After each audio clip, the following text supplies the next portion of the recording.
Tu pun duduk dalam pejabat main TikTok. Apa hang ni? Hang waktu kerja ni main TikTok apa? Adakah kamu dibayar gaji untuk main TikTok? Saya bergerak daripada Ipoh tadi 6.40 pagi. Saya sampai dekat kawasan tuan-tuan ni pukul 10.15. Pukul 10 saya sampai. Saya kata dekat pembantu saya nak duduk dalam kereta, pergilah cari sarapan. Saya tengok, bila saya duduk seorang-seorang dalam kereta saya, mai sebelah sini satu kereta jabatan. Mai parking sebelah saya pula satu kereta jabatan.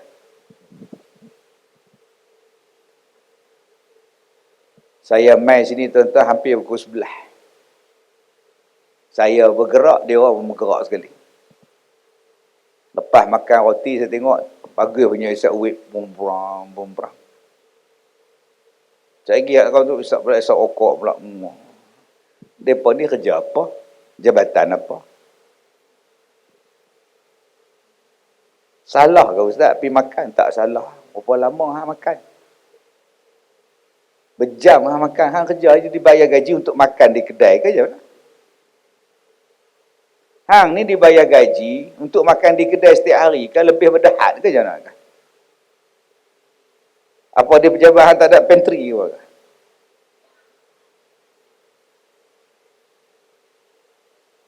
Masyarakat rakyat yang duk kata duk tunggu kaunter ada 8 yang buka 2. 6 pergi mana? Pergi makan. Makan tak apa lagi. Berkepul-kepul. Saya kata kalau saya keluar pada kereta, saya nak pergi tandas awam tu, mereka pula tu berkabuk di situ, kompor mereka campak dengan vape tu, mereka campak sekali tuan.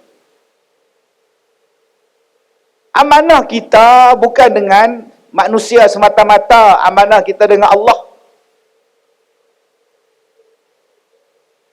Berapa jam diperuntukkan untuk kita makan pagi? Pukul berapa? Jam berapa? Sampai bila? Saat lagi tengah hari pukul 1, cuti, rehat lagi. Pukul 3, keluar lagi. Allahu Akbar. Tak takutkah kita ni kalau kita ni dipanggil sebagai orang yang tidak beriman? Saya tengok satu kontraktor pekerja dia budak-budak Cina, orang tua-tua Cina, pukul 12 rehat.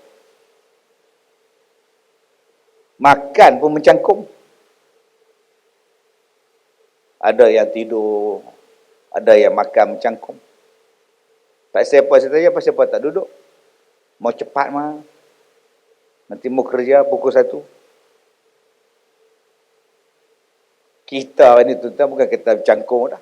Lepas makan, lepak, relax, jalan, pergi Giant lagi, Maidin. Ronda satu Maidin baru balik. Yang ni yang kita kena jaga amanah. Masa yang diperuntukkan kepada kita. Bila waktu rehat, bila waktu nyembang, bila main TikTok. Tu pun duduk dalam pejabat main TikTok. Apa hang ni? Hang waktu kerja ni main TikTok apa? Adakah kamu dibayar gaji untuk main TikTok? Jaga tuan-tuan. Abu Hurairah tu, sahabat Nabi tu. Abu Bakar ni Umar Al-Khattab. Umar Al-Khattab adalah orang yang pertama sekali menubuhkan Badan Pencegah Rasuah. BPR. Dia yang tubuhkan. Antara orang yang dia siasat ialah Abu Hurairah. Abu Hurairah ni orang biasa-biasa dilantik jadi governor. Tiba-tiba pakai kain, baju jubah cotton. Umar siasat. Mana duit beli cotton? Gaji berapa sen, makan berapa sen, anak berapa sen. Bila disiasat, rupa-rupanya dia dapat duit lebihan daripada menjual kayu api. Bayangkan Abu Hurairah tu orang besar. Dia jual kayu api di pasar. Untung jual kayu api, beli baju. Umar pula siasat.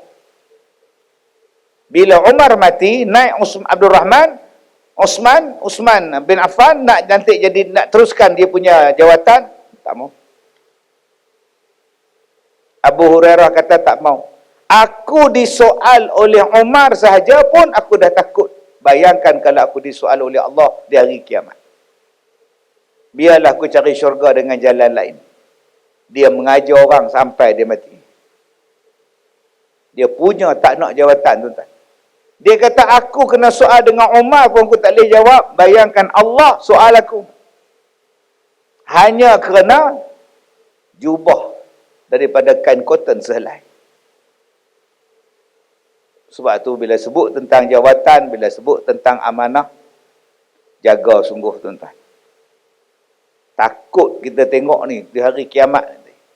Nak jawab apa, tuan-tuan, dengan amanah, baik amanah pekerjaan, baik amanah kepercayaan yang kita sebut tadi. Ahidalahu. Amanah janji. Aku janji.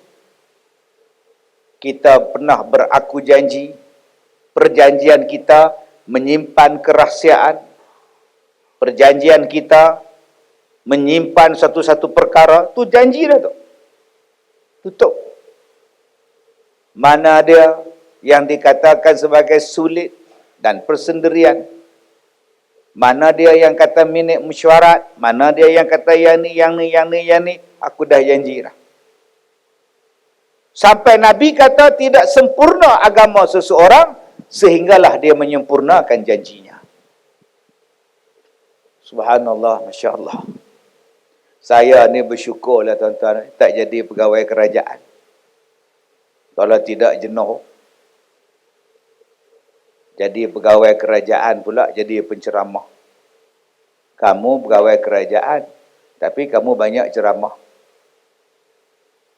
Pagi kamu ceramah, malam kamu ceramah, petang kamu ceramah. Kerja kamu apa? Nak jawab apa dengan Tuhan? Orang panggil ceramah, orang bagi sagu hati pada kamu. Gaji kamu ambil, sagu hati pun kamu bedai, apa cerita? Nak jawab apa? Cik baik saya bukan kaki tangan kerajaan. Selesai masalah. Yang kawan-kawan dalam pejabat duk tengok dia pergi ceramah. Kita buat kerja. Nampak? Begini tengkuk kawan sulah. Lama-lama lus. Sebab tu kita ada pilihan dalam hidup. Kalau kau nak konsentrate yang mana? Nak jual kek lapis atau nak jadi pegawai kerajaan? Kita ingat dalam beg dia file ke apa bala ke. Rupanya Allah. Yang ni kek 6 lapis, ni 5 lapis, ni 4 lapis setengah. Offer untuk Ramadan yang akan datang. Berniaga pula dah. Tak beli kawan kita. Bila beli lagi seronok pula dia berniaga. Kita ni nak support kawan sahaja. Dia pula, tak sangka bulan ni jualan 20 keping. Bulan depan. Oh, dia anggap satu pekerjaan dia pula dah, tuan-tuan. Sebab itu berhati-hati sungguh dengan amanah yang Allah Ta'ala bagi pada kita. Jangan gunakan apa-apa kelebihan yang ada pada kita ni untuk meraih kepentingan peribadi pada diri kita. Itulah amanah. Saya tengok baru ni Presiden Uruguay. Presiden pergi hospital, beratur, ambil nombor giliran. Presiden Uruguay ni, dia melancarkan satu polisi, tidak ada siapa-siapa yang lebih daripada orang lain. Hang presiden sekalipun pergi klinik, ambil nombor giliran, ting tong, pergi masuk. Selagi tak sampai nombor tu, hang duduk diam-diam tu. Itu presiden, tuan-tuan. Tak menggunakan apa yang ada pada dia untuk kepentingan dia. Masya Allah. Macam Rasulullah sallallahu alaihi wasallam. Dia nabi. Nabi kata, engkau buat ini, engkau buat ini, engkau buat ini, engkau buat yang ni. Aku buat yang ni. Dia buat. Nabi pergi cari kayu api. Engkau buat kerja ni, kau buat kerja ni, aku buat kerja lain. Nabi Muhammad korek parik, tuan-tuan. Diikatnya batu, diletak je dekat perut Nabi. Diikat dengan batu. Pasal apa? Pasal dah 2-3 hari tak makan. Makanan tak ada, nak mengelakkan lapar, Nabi ikat dengan batu pada perutnya. Dan buat kerja sama dengan orang lain. Tuan-tuan tengok kepada Umar Al-Khattab radhiyallahu an. Orang lain tidur, malam-malam dia buat kerja. Cari rumah orang miskin, cari rumah orang susah. Cari dia. Bila jumpa rumah orang susah, tak ada makanan, Sayyidina Umar balik ke Baitul Mal, ambilnya guni tepung. Pembantu dia kata, tuan, biarlah saya pikul guni ni. Kata Umar, kamu nak tanggung ke dosa aku di hari kiamat besok? Kamu nak tanggung ke masalah aku? Biar aku sendiri yang tanggung guni ni. Dia sendiri pikul, tuan-tuan. Hantar pada rumah orang susah. Dia kerja dia ialah menyelesaikan masalah. Dia tengok dekat satu hujung negeri ni, hujung bandar. Satu kemah, satu api, sedang menyala api, seorang laki-laki duduk tenggek air di situ. Kenapa kamu ni? Isteri saya nak bersalin. Apa tu? Saya nak pergi jumpa Umar. Kalau saya tinggal dia, siapa nak jaga isteri saya? Kalau saya tak tinggal dia, siapa nak tolong dia nak bersalin ni? Menung dia, tuan-tuan.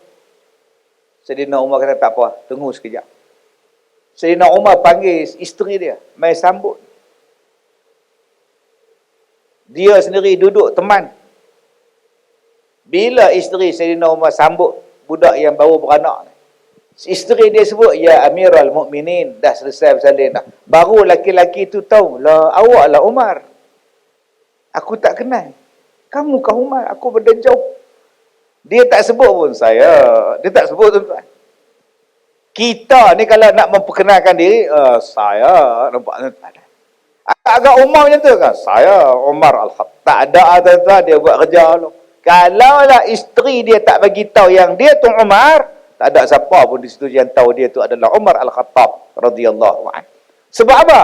Sebab dia hanya memikirkan tentang amanahnya dan janjinya bahawa dia adalah seorang Amirul Mukminin.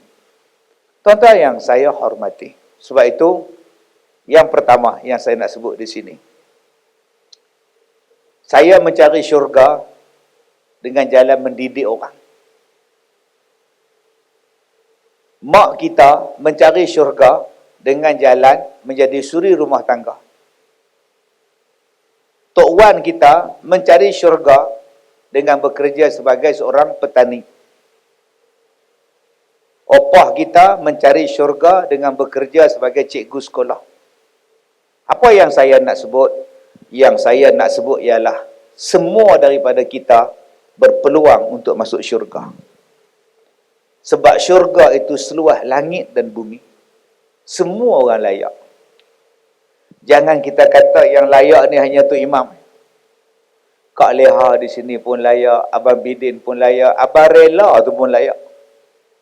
Kalau beriman dan beramal soleh, kalau menjadi seorang hamba yang baik. Walaupun saya jadi petani, Ustaz. Ya. Awak kerja petani apa? Saya sawah padi, Ustaz. Kalau awak tak tanam sawah padi, Ustaz pun tak makan nasi tau. Kalau awak tak tanam padi, menteri pun tak makan nasi tau. Kalau awak tak tanam padi itu, anak yatim pun tak makan. Daripada awak tanam padi itulah peniaga nasi lemak dapat rezeki. Daripada awak bertanam padi itulah peniaga nasi kandar dapat rezeki. Daripada awak bertanam padi itulah tokek racun untung. Tokek drone untuk taburkan baja untung. Tokek traktor menyewakan traktor dapat untung. Tokek kelang berah untung. Dia proses padi awak. Tokek yang mengeluarkan plastik berah pun untung sebab dia proses berah awak. Sampailah driver lori berah dapat pahala bagi makan anak-anak dia. Sebab dia dapat kerja sebagai driver lori bawa beras yang awak tanam di sawah awak. Siapa cakap petani tak ada pahala besar? Masya Allah. Kalau lah tak ada orang tanam beras, tuan-tuan, nasi lemak antara bangsa tu tak ada. Tinggal kebangsaan. Tak berapa kat daerah, tuan-tuan. Baik ada orang berniaga, timbul lah antara bangsa lah, desa lah, impra lah, semua yang timbul belakang. Kita sekarang ni berada dalam satu rantaian. Ada pula orang yang menghina penjawat awam, maki hamun penjawat awam. Oh, saya yang tu saya geram. Buat viral pula. Ya, penjawab awam ni lah dia tak kata apa pasal lagi, aku menjawab pasal lagi, lagi aku kena viral pula. Menjawab salah, tak jawab salah, aku janji pula kena sabar dengan pelanggan. Mai jenis tak sabar, tuan-tuan, hak kita duduk tengok dekat airport mas tu lah. This is not my problem, this is your problem. Pom gaduh. Nganga. Kena tengking sekali. Ni hak semalam pula, driver bas apa tu. Dia suruh Tok Arab tu keluar. Tok Arab tu naik bas, kaki Tok Arab tu duduk atas kepala dia. Main sila panggung, kaki duduk lagu tu pula tu. Yang driver bas duduk tengok kaki Tok Arab dah ni. Berhenti driver tu. You get up, gaduh Melayu.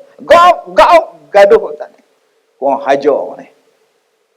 Kita nak pelancong masuk dalam negara kita, tapi biarlah pelancong yang beretika. Yang buka pintu semua hak masuk menyusahkan kita pasal apa? Dengan imigresen bergaduh, dengan mas bergaduh, dengan kru atas terbang bergaduh, dengan bas pelancong bergaduh, dengan polis bergaduh, dengan rela bergaduh. Ni pula tuan-tuan ni. Jangan kita nampak sangat kita ni kebulur. Sampai semua jenis pelancong kita terima. Nampak kebulur sangat ke kita ni? Mengharap duit daripada mereka kan? Sampai kita ni pula kena layan puak-puak bangsa ni. Mereka tak ada adab, tak ada hormat pada orang. Tuan-tuan yang saya hormati. Tuan-tuan, kita sebagai penjawat awam, tak kira lah kita ni duduk di kemajuan masyarakat ke kemas.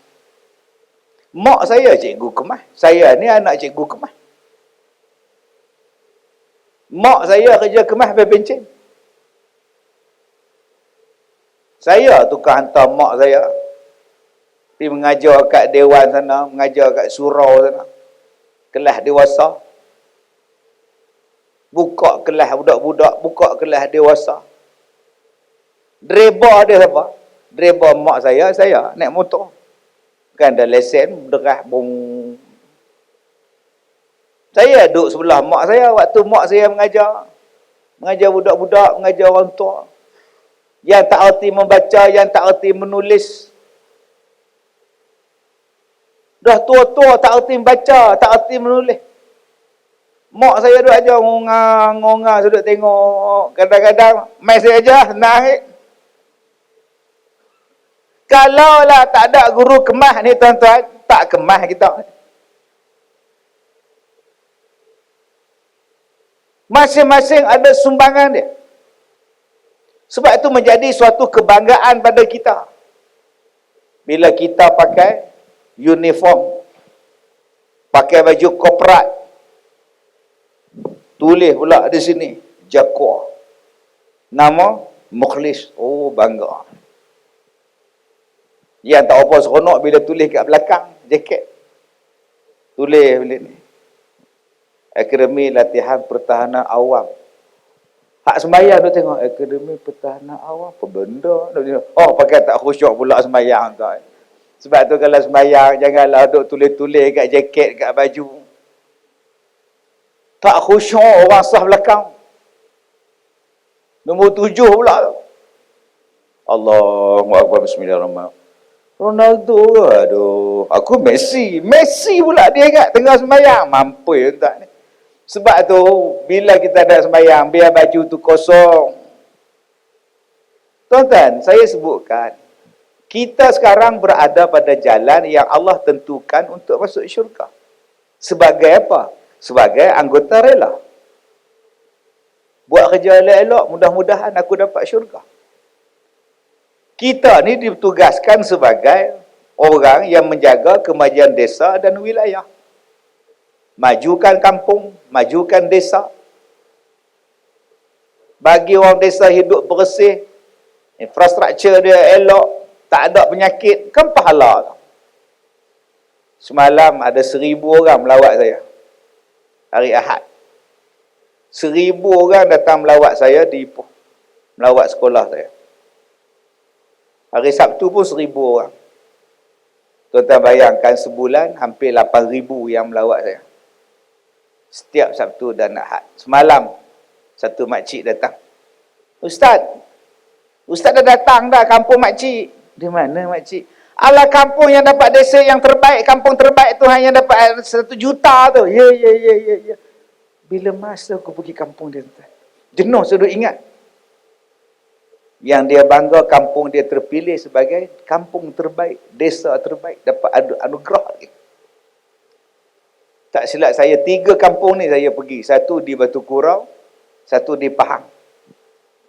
Mungkin makcik ni daripada Pahang. Memang cantik sungguh kampung tu, tuan-tuan. Pokok bunga tersusun. Rumah elok, cantik semua dia. Bukankah cantik itu disukai oleh agama? Bukankah Allah Ta'ala tu cantik dan Allah Ta'ala suka kepada kecantikan? Kita mengajak supaya orang hidup bersih. Bukankah Islam itu, kebersihan adalah sebahagian daripada iman? Cuma kita tak bubuhlah benda-benda tu di dalam jabatan kita tu. Tapi bila kita kaji, oh yang ni yang Islam nak, aku dah buat. Kita masuk dalam kampung orang asli. Macam mana nak majukan orang asli, bagi pendidikan kepada anak bangsa mereka, jaga kesihatan mereka, jaga pendidikan mereka. Apa balasan dia, tuan-tuan? Balasannya ialah pahala. Yang kita target ialah pahala.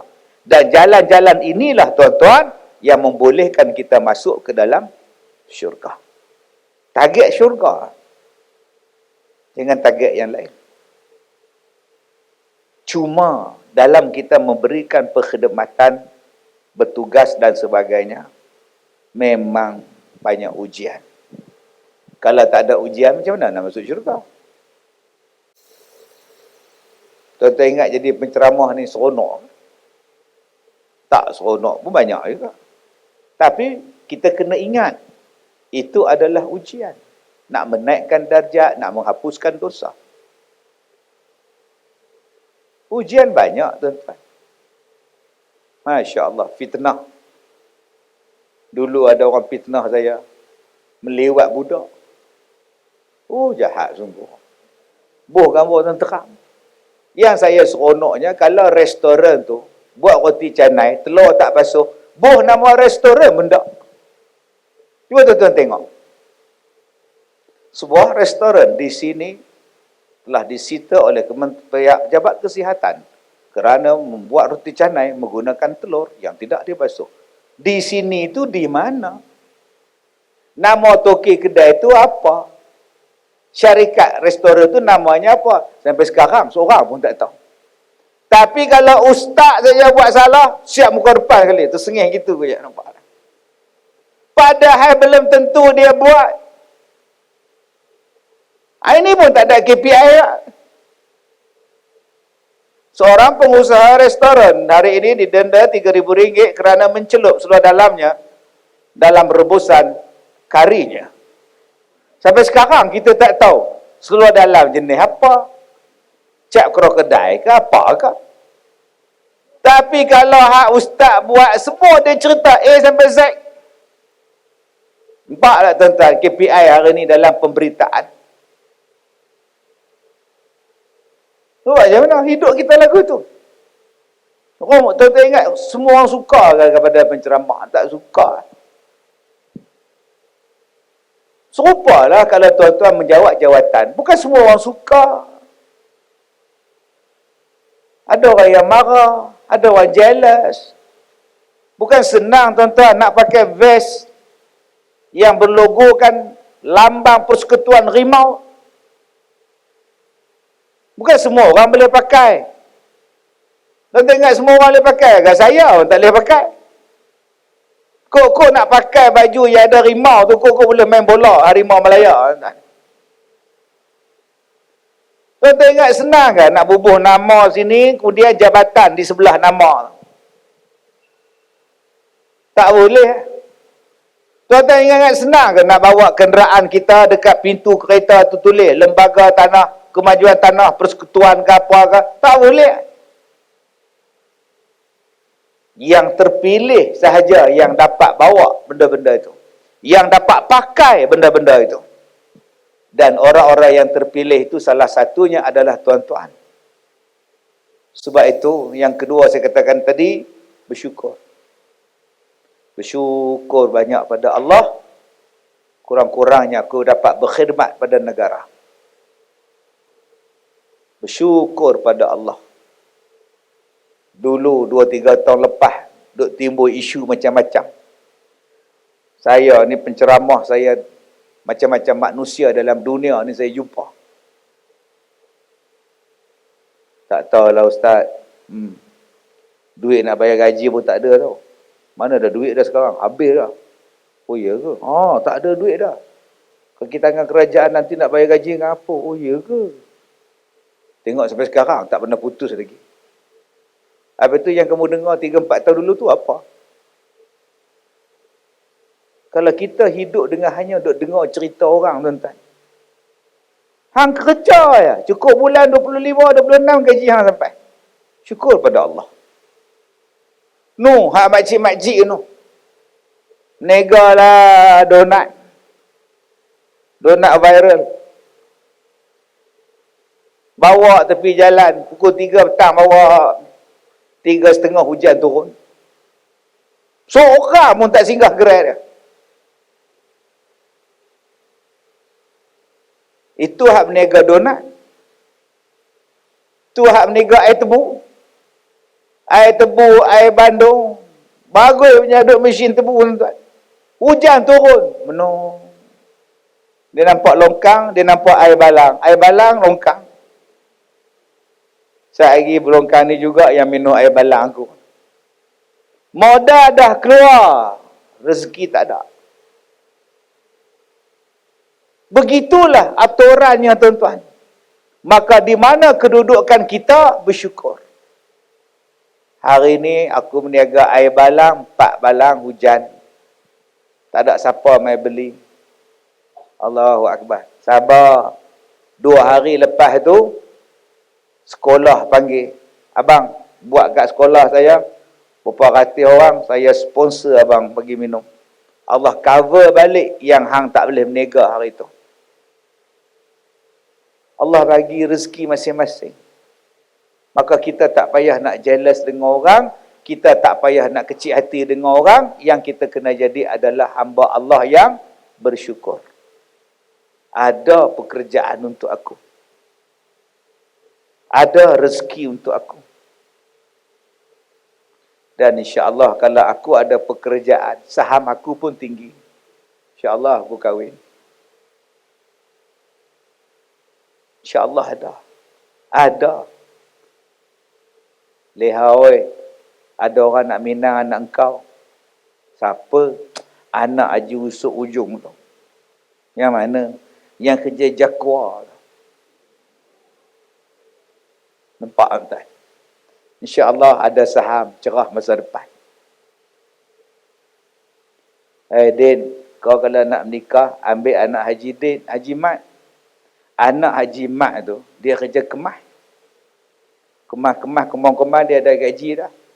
Kita kalau isteri tak kerja, kita aja kerja. Zaman sekarang susah, Din. Kau ada pendapatan, isteri kau ada pendapatan, okeylah. Kau nak tengok ke cikgu kemas tu? Kalau nak tengok, aku bawakan, insya-Allah laku. Tu kedudukan dia.